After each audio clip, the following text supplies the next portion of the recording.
বিসমিল্লাহির রহমানির রহিম। প্রিয় দেশবাসী, আসসালামু আলাইকুম। প্রিয় বিপ্লবী তরুণ সমাজ, আজকের এক ঐতিহাসিক মুহূর্তে আপনাদের উদ্দেশ্যে, দেশবাসীর উদ্দেশ্যে কিছু কথা বলতে চাই। জুলাই গণ অভ্যুত্থানের হাজারো রক্তত্যাগের পরবর্তী সময়ে আমরা একটি নির্বাচনের প্রাক্কালে রয়েছি। জুলাই গণ অভ্যুত্থানে সেই সময় বাংলাদেশের তরুণ সমাজ, বাংলাদেশের শ্রমিক, বাংলাদেশের আপামর সাধারণ মানুষ, প্রবাসে থাকা বাংলাদেশিরা এবং ফ্যাসিবাদ বিরোধী রাজনৈতিক কর্মীরা সকলে আমরা ঐক্যবদ্ধভাবে লড়াই করেছিলাম একটি নতুন বাংলাদেশের জন্য। আমাদের দাবিটি ছিল ফ্যাসিবাদী ব্যবস্থার বিলোপ এবং একটি নতুন রাজনৈতিক বন্দোবস্ত প্রতিষ্ঠা করা। ফ্যাসিবাদী ব্যবস্থার অর্থনীতি এবং রাজনীতির পরিবর্তন ঘটিয়ে এক নতুন গণতান্ত্রিক, অন্তর্ভুক্তিমূলক, ন্যায়ভিত্তিক এক রাষ্ট্র কাঠামো প্রতিষ্ঠা করা। বাংলাদেশ রাষ্ট্রের জন্মের পর গত ৫৫ বছরে যে রাজনৈতিক ও সামাজিক বন্দোবস্ত গড়ে উঠেছে তার মূল ভিত্তি ছিল বৈষম্য। এরই পরিণতিতে ২০২৪ সালের জুলাইয়ে পুরো কাঠামো ভেঙে পড়েছিল। এই বৈষম্য কেবল অর্থনৈতিক নয়, এটি রাজনৈতিক ক্ষমতা, সামাজিক মর্যাদা, আইনের প্রয়োগ এবং সুষম বন্টনের প্রতিটি স্তরে গভীরভাবে প্রথিত। রাষ্ট্র পরিচালনার দায়িত্বে যারা ছিল এবং ক্ষমতাসীনদের সংস্পর্শে পৌঁছাতে পেরেছে তারাই শুধু নিজেদের ভাগ্য বদলে নিয়েছে। বিপরীতে সাধারণ মানুষ, শ্রমজীবী শ্রেণী এবং প্রান্তিক জনগোষ্ঠী সর্বক্ষেত্রে বঞ্চিতই থেকে গিয়েছে। স্বাধীনতার পর রাষ্ট্রের মূল প্রতিশ্রুতি ছিল সাম্য, মানবিক মর্যাদা ও সামাজিক ন্যায় বিচার। কিন্তু বাস্তবে রাজনৈতিক আনুগত্যই হয়ে উঠেছে সামাজিক ও অর্থনৈতিক সাফল্যের প্রধান শর্ত। চাকরি, ব্যবসা, শিক্ষা, নিরাপত্তা এবং বিচার ব্যবস্থাতেও প্রভাবশালীদের জন্য অবৈধ ও বিশেষ সুযোগ তৈরি করা হয়েছে। ক্ষমতার কাছাকাছি থাকা রাজনীতিক, আমলা ও দুর্নীতিগ্রস্ত ব্যবসায়ীদের একটি চক্র রাষ্ট্রীয় সম্পদ, ব্যাংক ব্যবস্থা এবং উন্নয়ন প্রকল্পকে ব্যবহার করে নিজেদের সম্পদ বাড়িয়েছে, আর সাধারণ মানুষের জীবনের মৌলিক প্রয়োজন পূরণের সংগ্রামী ব্যস্ত থেকেছে। বাংলাদেশের উন্নয়ন পরিকল্পনা গড়ে উঠেছে রাজধানী ঢাকাকে কেন্দ্র করে। পরিকল্পিতভাবে এই মহানগর ও তার আশেপাশে বসবাসকারী ২ কোটি মানুষের চাহিদা পূরণের লক্ষ্যে বড় বড় সব অবকাঠামো, অর্থনৈতিক সুযোগ সুবিধা, শিক্ষা ও চিকিৎসা ব্যবস্থা গড়ে তোলা হয়েছে। আর এদের মাথার উপরে বসে রাজধানী কেন্দ্রিক একটি ছোট্ট ধনিক শ্রেণী তৈরি হয়েছে, যারা অসৎ উপায়ে রাষ্ট্রীয় সম্পদ নিজেদের মধ্যে ভাগাভাগি করে নিয়েছে। অথচ প্রকৃত উন্নয়ন হলে তা দেশের সব অঞ্চলে সমানভাবে বিস্তৃত হওয়ার কথা ছিল। গ্রাম, মফস্বল, শহর ও দেশের প্রান্তিক জনগোষ্ঠীর উন্নয়নের আকাঙ্ক্ষিত জনদাবি উপেক্ষিতই রয়ে গিয়েছে। এই বৈষম্যমূলক ব্যবস্থার বিরুদ্ধেই জুলাই বিপ্লব ছিল একটি গণবিদ্রোহ, যার লক্ষ্য ছিল পুরনো বন্দোবস্ত ভেঙে ন্যায়ভিত্তিক রাষ্ট্র কাঠামো প্রতিষ্ঠা করা। কিন্তু পুরনো ব্যবস্থার সুবিধাভোগীরা আবারও পূর্বেকার দুর্নীতিগ্রস্ত, বেইনসাফের বৈষম্যমূলক কাঠামো ফিরিয়ে আনতে পূর্ণ রাজনৈতিক শক্তি নিয়ে নির্বাচনের মাঠে নেমে পড়েছে। ফ্যাসিস্ট যুগে সংগঠিত গুম, খুন, নির্যাতন, মিথ্যা মামলা ও হামলার বিচার হবে। দীর্ঘ ১৫ বছর ফ্যাসিবাদী শাসনে খুনি হাসিনা গুম, হত্যা, বিনা বিচারে কারাবন্দী, হামলা, নির্যাতন, মিথ্যা মামলা করার ক্ষেত্রে পুরো রাষ্ট্রযন্ত্রকে ব্যবহার করেছে। এতে আওয়ামী লীগ ও তার ছাত্রলীগ সহ সকল অঙ্গ সংগঠন, police, RAB, BJP, DGFI, NSI এমন সকল সরকারি বাহিনী ও সংস্থাকে সক্রিয়ভাবে কাজে লাগিয়েছে। তার এই অপকর্মে ব্যবহৃত হয়েছে জনপ্রশাসন, বিচার বিভাগ, সশস্ত্র বাহিনী সহ রাষ্ট্রের সকল প্রতিষ্ঠান। ২৪-এর গণ অভ্যুত্থান ও জুলাই বিপ্লব সম্পন্ন হওয়ার পরে এর সবগুলোই ভেঙে পড়েছে। এতে নেতৃত্ব প্রদানকারী হোমরা চোমরাদের কিছু লোক পালিয়েছে, কিছু বিচারের আওতায় এসেছে, অনেককে আনার চেষ্টা করা হচ্ছে। বহু সামরিক, বেসামরিক আমলা ও বিচারক এখনও কর্মে নিয়োজিত রয়েছে। জুডিশিয়ারি, সিভিল সার্ভিস ও পুলিশ বিভাগের শীর্ষ নেতৃত্ব ভেঙে পড়লেও ডিফেন্স সার্ভিস এখনও অটুট রয়েছে। তবে হাজার হাজার খুনি, লুটেরা, অপরাধীদের সেনানিবাসে আশ্রয় নেওয়া, সেখান থেকে নিরাপদে দেশান্তরিত হওয়া, কর্মস্থল থেকে কিছু জেনারেলের পালিয়ে যাওয়া, অবসরপ্রাপ্তদের বহির্রাষ্ট্রে আশ্রয় নেওয়া ইত্যাদি আমাদের জন্য ছিল অনাকাঙ্ক্ষিত। আমরা স্পষ্ট ঘোষণা দিচ্ছি, বিভিন্ন বাহিনীর ভেতরে গুম, খুন, নির্যাতন, দুর্নীতি ও লুটপাটের সঙ্গে জড়িত লুকিয়ে থাকা সকল অপরাধীকে শনাক্ত করা হবে। তদন্ত ও বিচার প্রক্রিয়া সম্পন্ন করে প্রকৃত দায়ীদের বিচারের আওতায় এনে শাস্তি বিধান করা হবে। খুনি হাসিনাকে উৎখাত করার পর এই সকল অপরাধীকে গ্রেফতার ও আইনশৃঙ্খলা পরিস্থিতি নিয়ন্ত্রণের জন্য ম্যাজিস্ট্রেসি ক্ষমতা দিয়ে সারা দেশে সশস্ত্র বাহিনীকে নামানো হয়েছে। অপারেশন ডেভিল হান্ট শুরু হলেও অপরাধীদের শনাক্ত করা, অস্ত্র উদ্ধার, গ্রেফতারের মতো কোনো উল্লেখযোগ্য কাজ হয়নি।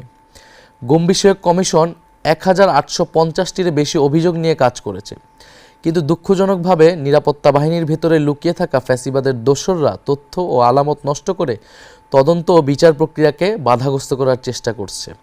অন্তর্বর্তী সরকারের সঙ্গে বিভিন্ন ক্ষেত্রে এরা অসহযোগিতা করেই চলছে। আমাদের লড়াই হবে সেই নিপীড়নের ব্যবস্থা ও বিচারহীনতার সংস্কৃতি সমূলে উৎপাটন করা এবং আওয়ামী ফ্যাসিবাদের সকল প্রবণতা সমাজ থেকে মুছে ফেলা।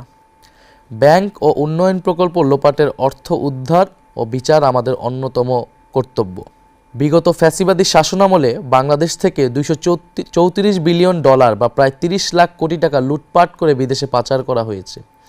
ডক্টর দেবপ্রিয় ভট্টাচার্যের নেতৃত্বে প্রণীত শ্বেতপত্র অনুযায়ী হাসিনা ও তার মদতপুষ্ট আওয়ামী ব্যবসায়ী ও আমলারা এই অর্থ বিদেশে সরিয়ে নিয়েছে, যা দেশের অর্থনীতির জন্য এক ভয়াবহ বিপর্যয় বয়ে এনেছে।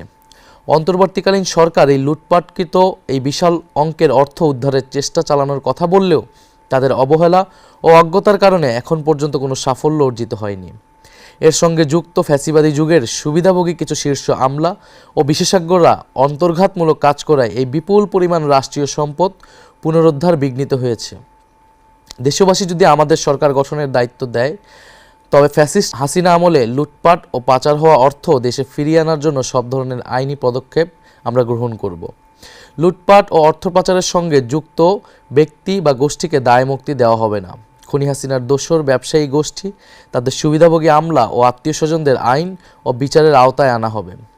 বিদেশে পাচারকৃত এদের যে অর্থ ইতিমধ্যে শনাক্ত হয়েছে তা বাংলাদেশের কর বিভাগের কাছে সংশ্লিষ্ট ব্যক্তিদের দেওয়ার হিসাব অন্তর্ভুক্ত করে জরিমানা সহ ট্যাক্স বসিয়ে দেশে থাকা তাদের সমুদয় সম্পদ বাজেয়াপ্ত করা হবে।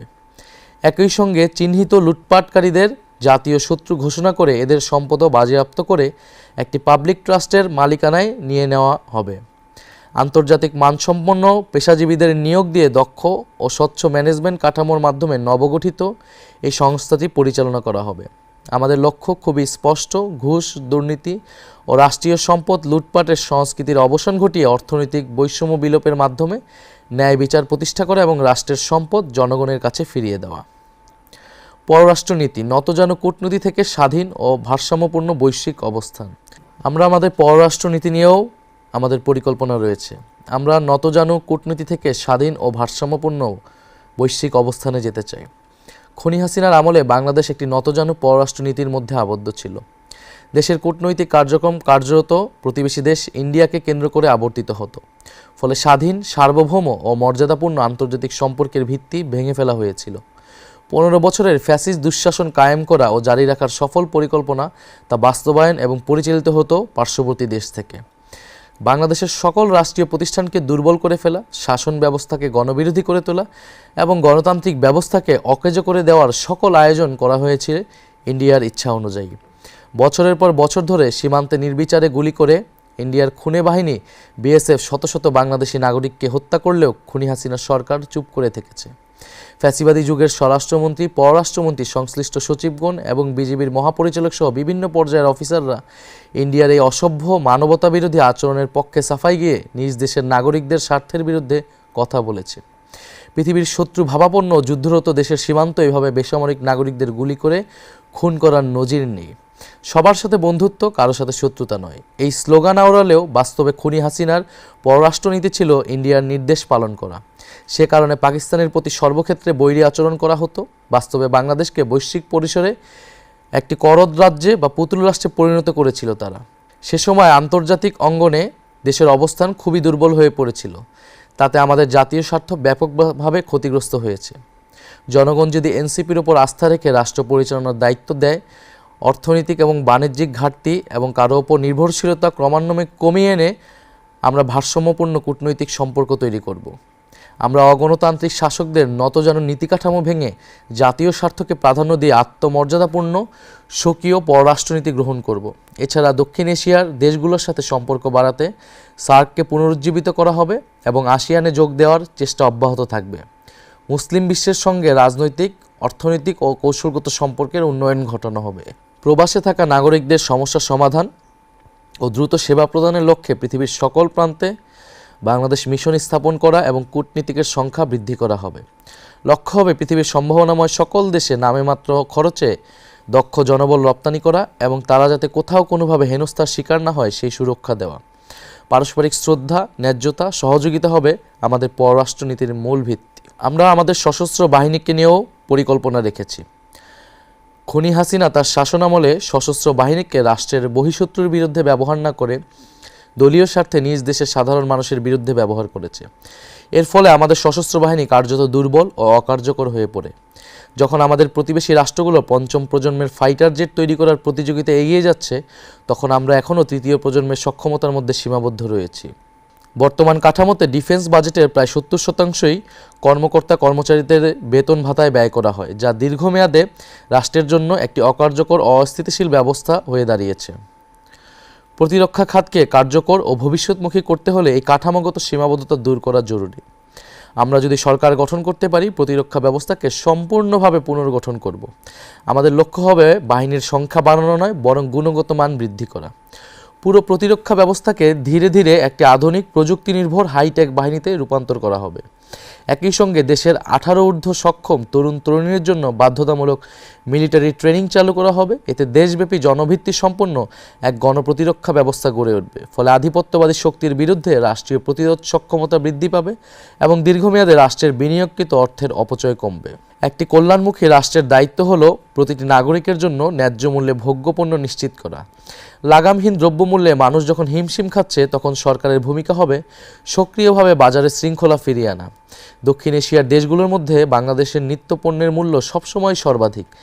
এর কারণ এদেশে ব্যবসায়ী, রাজনীতিক ও আমলাদের একটি দুর্নীতিগ্রস্ত চক্র বাজার নিয়ন্ত্রণ করার মাধ্যমে প্রচুর অর্থ নিজেদের পকেটস্থ করে।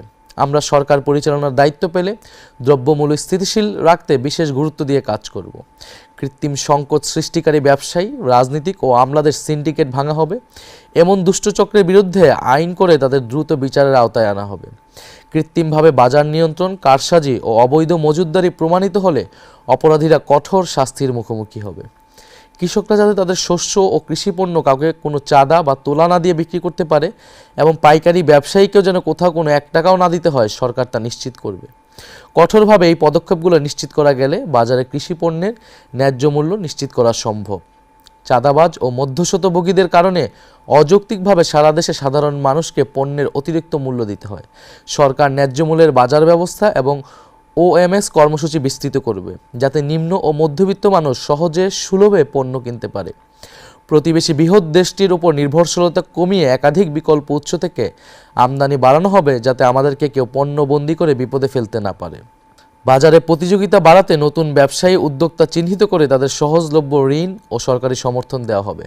কাঁচা পণ্য সংরক্ষণের জন্য কোল্ড স্টোরেজ, সরবরাহ ব্যবস্থাপনার আধুনিকায়নের জন্য ডিজিটাল বাজার ব্যবস্থা এবং দ্রুত পরিবহন ও এর ব্যয় ন্যায়সঙ্গত করতে কার্যকর ব্যবস্থা নেওয়া হবে। মৌসুমি পণ্যের জন্য সরকারিভাবে আগাম পরিকল্পনা করে মাল কিনে তা মজুত করা হবে। আমাদের লক্ষ্য স্পষ্ট, একটি ন্যায্য, স্বচ্ছ ও জনবান্ধব বাজার ব্যবস্থা প্রতিষ্ঠা করা।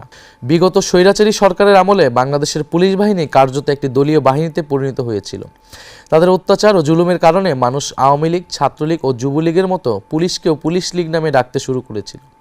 দেশে এমন পরিবার খুঁজে পাওয়া কঠিন যারা তখনকার পুলিশি নির্যাতনের শিকার হয়নি। জুলাই গণ অভ্যুত্থানেও পুলিশ ব্যাপক নৃশংসতা করেছে।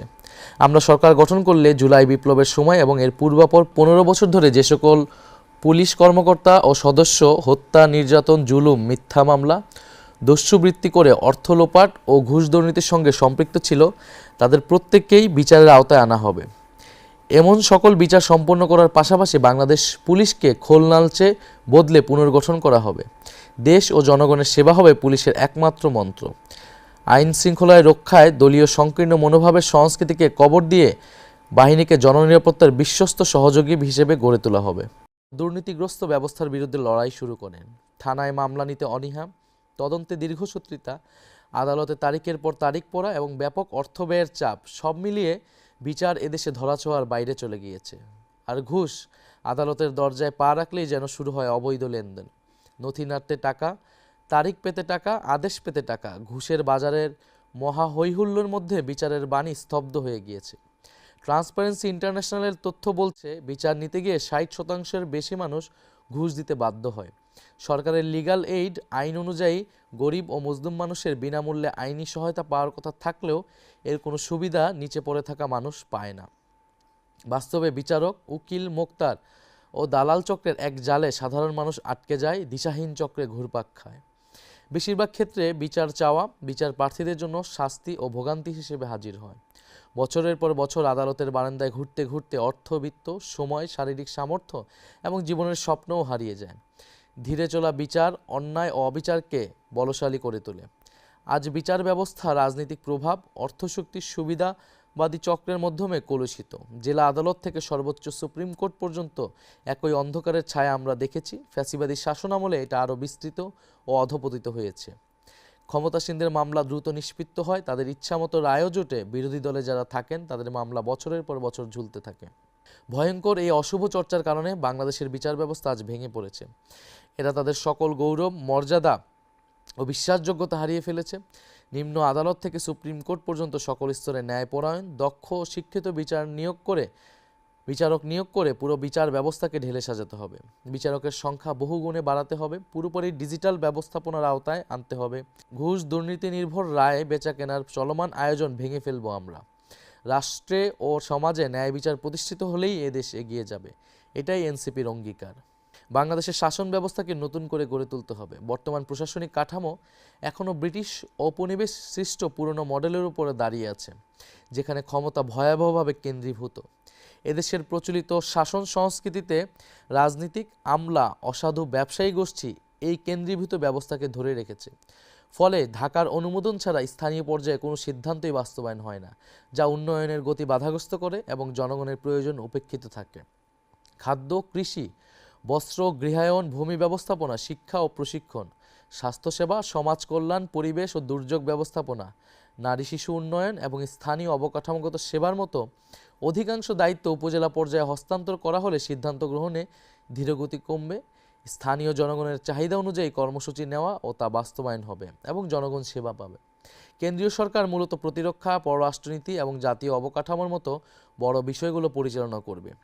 অন্যদিকে উপজেলা ও পৌর প্রশাসন জনগণের দৈনন্দিন সেবা নিশ্চিত করবে। এমনটি উন্নত দেশগুলোর প্রশাসনিক কাঠামোতে চালু আছে। জনপ্রতিনিধি ব্যবস্থাকে কার্যকর করতে উপজেলা ও ইউনিয়ন পর্যায়ে নির্বাচিত নেতাদের প্রকৃত ক্ষমতা দেওয়া হবে এবং কঠোর জবাবদিহিতার আওতায় আনা হবে। প্রতিটি স্তরে অবাধ ও সুষ্ঠু নির্বাচন নিশ্চিত করা হবে। যে কোনো পর্যায়ের স্থানীয় সরকারের চেয়ারম্যান পদে প্রার্থী হতে হবে ন্যূনতম স্নাতক পাস যোগ্যতা সম্পন্ন। আমরা এমন একটি রাষ্ট্র ব্যবস্থা গড়ে তুলতে চাই যেখানে ধর্মীয় ও জাতিগত পরিচয় বিভাজনের কারণ না হয়ে এর ভিত্তি হবে পারস্পরিক সম্মান, সহাবস্থান এবং স্বাধীনতা। আমাদের লক্ষ্য একটি আধুনিক, ভারসাম্যপূর্ণ এবং অন্তর্ভুক্তিমূলক সমাজ, যেখানে নাগরিকের সম অধিকার তার ধর্মীয় ও সাংস্কৃতিক বিশ্বাস ও পরিচয়ের ঊর্ধ্বে স্থান পাবে। সকল ধর্ম ও জাতিগত গোষ্ঠীর সমান নিরাপত্তা। সংখ্যালঘু হলেও কোনো নাগরিক যেন বৈষম্য বা সহিংসতার শিকার না হয় তা নিশ্চিত করা হবে। আইন প্রয়োগের ক্ষেত্রে রাষ্ট্র নিরপেক্ষ থাকবে। ধর্মীয় বা জাতিগত পরিচয়ের কারণে কোনো বিভেদ বা বৈষম্য মেনে নেওয়া হবে না। আমাদের স্বপ্ন এমন একটি বাংলাদেশ গড়ে তোলা যেখানে মানুষ তার ধর্ম, বর্ণ বা জাতিগত পরিচয়ে নয়, বরং মানুষ হিসেবেই এবং নাগরিক হিসেবেই মূল্যায়িত হবে। ভারসাম্যপূর্ণ রাষ্ট্র ব্যবস্থা। বাংলাদেশ কখনোই আফগানিস্তান হবে না, এটা বাংলাদেশই থাকবে। অনুকরণীয় হতে পারে মালয়েশিয়া বা তুরস্কের মতো ধর্মানুরাগী উদারনৈতিক সমাজ। ধর্ম থাকবে ব্যক্তিগত বিশ্বাস ও সামাজিক সাংস্কৃতিক চর্চার জায়গায়, আর রাষ্ট্র পরিচালিত হবে আইন, ন্যায় বিচার ও ইনসাফের ভিত্তিতে। ধর্মের মূল্যবোধ এবং নৈতিকতা রাষ্ট্র পরিচালনার ক্ষেত্রে সহায়ক হতে পারে। পোশাকের স্বাধীনতা নিশ্চিত করা। প্রত্যেক নাগরিক নিজের বিশ্বাস, সংস্কৃতি ও ব্যক্তিগত পছন্দ অনুযায়ী পোশাক নির্বাচন করার পূর্ণ স্বাধীনতা ভোগ করবেন। একজন ধর্মবিশ্বাসী নারী যেমন হিজাব বা বোরকা পরতে পারবেন, তেমনি অন্য সকলে যেভাবে আধুনিক পোশাক পরেন তা পরিধানের পূর্ণ স্বাধীনতা থাকবে। নাগরিকের ব্যক্তিগত পছন্দই অগ্রগণ্য হবে। রাষ্ট্র কোনো বিশেষ জীবনধারা আরোপ করবে না, ব্যক্তি স্বাধীনতার সুরক্ষা নিশ্চিত করবে। ভয় ছড়ানোর অপরাজনীতি মোকাবেলা। দেশটা চরমপন্থায় চলে যাচ্ছে বলে একটি মহল আজ আবার নতুন করে আতঙ্ক ছড়াচ্ছে। রাষ্ট্রীয় ক্ষমতার বাইরে ছিটকে পড়া কায়েমি স্বার্থবাদী মহল অচল হয়ে যাওয়া সেই সকল কথা নতুন মোড়কে উপস্থাপন করছে। আমরা বিশ্বাস করি বাংলাদেশের সমাজ সহনশীল এবং বহুত্ববাদী। ঘৃণাবিরোধী নীতি ও সামাজিক সম্প্রীতি, ধর্মীয় বিদ্বেষ, জাতিগত ঘৃণা বা উস্কানিমূলক প্রচারণার বিরুদ্ধে কার্যকর আইনি ও সামাজিক উদ্যোগ নেওয়া হবে। শিক্ষা, সাংস্কৃতিক কর্মকাণ্ড, গণমাধ্যমে পারস্পরিক শ্রদ্ধা, সম্মান ও সহনশীলতার মূল্যবোধ প্রচার করা হবে। নারীর অধিকার শতভাগ নিশ্চিত করাই হবে অন্যতম প্রধান অঙ্গীকার। আমরা বিশ্বাস করি কর্মক্ষেত্রে, শিক্ষাঙ্গন, যানবাহন, জনসমাগমস্থল, এমনকি ঘরের ভেতরেও নারীর নিরাপত্তা নিশ্চিত করতে হবে। সরকারি চাকরি, রাজনীতি, জাতীয় সংসদ, স্থানীয় সরকার সহ সকল পর্যায়ে নারীদের যৌক্তিক অংশগ্রহণের সুযোগ অবারিত করা হবে। গৃহস্থলে সহিংসতা, যৌন হয়রানি সহ সকল ধরনের নারী নির্যাতনের ক্ষেত্রে জিরো টলারেন্স নীতি গ্রহণ করা হবে। অতীতের অনুসরণযোগ্য দৃষ্টান্ত রয়েছে। সরকারের অ্যাসিড নিক্ষেপের মতো ভয়ঙ্কর ঘটনা কঠোর আইনের মাধ্যমে নিয়ন্ত্রণ আনতে সক্ষম হয়েছে। অতীতের অনুসরণযোগ্য দৃষ্টান্ত রয়েছে। সরকার অ্যাসিড নিক্ষেপের মতো ভয়ঙ্কর ঘটনা কঠোর আইনের মাধ্যমে নিয়ন্ত্রণে আনতে সক্ষম হয়েছে। তেমনি নারী সুরক্ষার ক্ষেত্রেও প্রান্ত থেকে কেন্দ্র পর্যন্ত প্রচলিত আইনগুলোর কঠোর প্রয়োগ করা গেলে এমন অপরাধ কমে যাবে। নারী নির্যাতনের বিরুদ্ধে জনপ্রতিরোধের সংস্কৃতি গড়ে তোলা প্রয়োজন। নারীদের প্রতি হওয়া সাইবার বুলিংয়ের বিরুদ্ধে আমরা কঠোর পদক্ষেপ গ্রহণ করব। নারীদের উচ্চশিক্ষার জন্য আমরা আরও উদ্যোগ গ্রহণ করব এবং নারীরা যাতে রাজনীতিতে আরও সুযোগ পায় সে ধরনের ব্যবস্থা গ্রহণ করা হবে, যেটা অলরেডি জুলাই সনদে আমাদের প্রস্তাবনায় ছিল। অন্য রাজনৈতিক দলগুলোর সহযোগিতা না থাকার কারণে আমরা সেটা এবার বাস্তবায়ন করতে পারিনি। স্বাস্থ্য ও চিকিৎসা, ভবন আছে, ডাক্তার আছে, সেবা নেই। খাতা কলমে উন্নয়নের গল্প যতই শোনা যাক, বাস্তবতা সম্পূর্ণ ভিন্ন। কাগজে কলমে দেশে ডাক্তার নার্সের অভাব নেই, হাসপাতাল ক্লিনিকেরও কমতি নেই। বড় বড় ভবন আছে, ঝকঝকে আধুনিক যন্ত্রপাতিও আছে, কিন্তু সাধারণ মানুষ কি সেই সেবা পাচ্ছে? না, তা অধরাই থাকছে। কারণ স্বাস্থ্য খাত প্রাতিষ্ঠানিক লুটপাটের সংস্কৃতির কাছে জিম্মি হয়ে গেছে, যা চিকিৎসা সেবার মতো মহান পেশাকেও ভয়ঙ্কর এক পণ্যে পরিণত করেছে। সরকারি হাসপাতালের গেট থেকে কাউন্টার, সর্বত্র ফাঁদের জাল। সরকারি হাসপাতালের গেট পেরোলেই রোগীকে ঘিরে ধরে দালাল চক্র। যে দেশে বিনামূল্যে চিকিৎসার কথা বলা হয়, সেখানে ট্রলি ঠেলতে কিংবা ওয়ার্ডে একটি সিট পেতেও গরিব মানুষকে টাকা গুনতে হয়। হাসপাতালে কেন্দ্র থেকে কোটি টাকার ওষুধ যায়, অথচ কাউন্টারে গিয়ে রোগী শুনে সাপ্লাই নেই। সেই ওষুধই পেছনের দরজা দিয়ে বাইরে বিক্রি হয়ে যায়। একজন রোগী যখন বাঁচার আশায় হাসপাতালে আসেন, তখন চিকিৎসার বদলে শুরু হয় টেস্ট বাণিজ্য। কোটি টাকার এমআরআই বা সিটি স্ক্যান মেশিন মাসের পর মাস প্যাকেটবন্দি হয়ে পড়ে থাকে, কিংবা নষ্ট হওয়ার অজুহাত দেখানো হয়। একটাই উদ্দেশ্য, কমিশন ভিত্তিক প্রাইভেট ক্লিনিকে রোগী পাঠানো। অকারণে ধরিয়ে দেওয়া হয় অপ্রয়োজনীয় টেস্টের লম্বা তালিকা। দিন শেষে মধ্যবিত্ত ও দরিদ্র মানুষ সর্বশান্ত হয়, কিন্তু কাঙ্ক্ষিত সেবাটুকু পায় না। এই মুহূর্তে আমাদের নতুন হাসপাতালের সংখ্যা বাড়ানোর থেকেও হাসপাতাল ব্যবস্থাপনা ঠিক করা এবং দুর্নীতি দূর করাটা প্রধান কর্তব্য। কারণ অপচয় করার মতো অর্থ রাষ্ট্রের নেই। সমস্যা ইট পাথরের দালানে নয়, সমস্যা ব্যবস্থাপনায়, জবাবদিহিতার অভাবে। হাজার হাজার কোটি টাকা ব্যয় করে নতুন ভবন নির্মাণের চেয়ে বিদ্যমান সম্পদের দুর্নীতিমুক্ত ব্যবহার নিশ্চিত করাই সময়ের প্রধান দাবি। অচলায়তন ভাঙার কঠোর সিদ্ধান্ত, এই অচল ব্যবস্থা ভাঙতে আমরা কঠোর সিদ্ধান্ত নিতে চাই। সরকারি চাকরিতে নিয়োজিত কোনো ডাক্তার, নার্স বা স্বাস্থ্যকর্মী বাইরের প্রাইভেট প্র্যাকটিস করতে পারবেন না। জনগণকে নিশ্চিত করতে চাই দেশের সেরা স্পেশালিস্ট চিকিৎসকেরা দিনের কাজ শেষে সরকারি হাসপাতালেই বসে সরকার নির্ধারিত ভিজিট নিয়ে রোগী দেখার ব্যবস্থা করবে। সরকারি সম্পদ লুটপাটের এই সংস্কৃতি আমরা ভেঙে ফেলতে চাই। আমরা এমন একটা স্বাস্থ্য ব্যবস্থা গড়ে তুলতে চাই যেখানে চিকিৎসা শব্দের অর্থ হবে সেবা নিশ্চিত করা।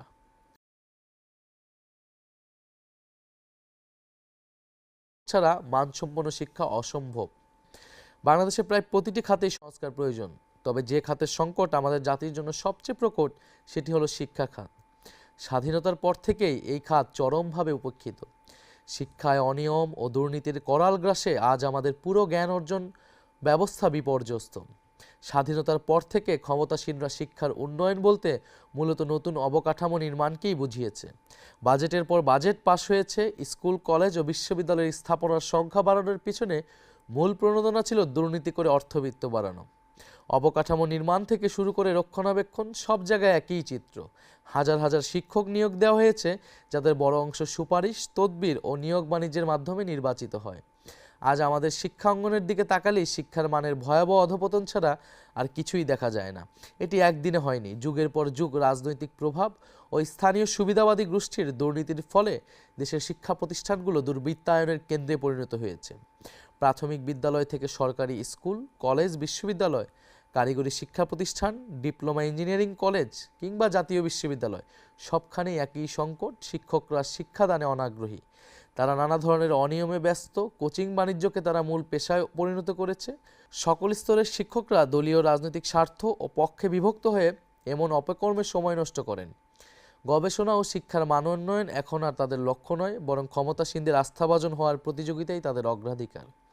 এই পরিস্থিতিতে আমাদের লক্ষ্য আরও বেশি সংখ্যায় ভবন ও অবকাঠামো গড়ে তোলা নয়, বরং একটি কার্যকর এবং জবাবদিহিমূলক শিক্ষা ব্যবস্থা প্রতিষ্ঠা করা।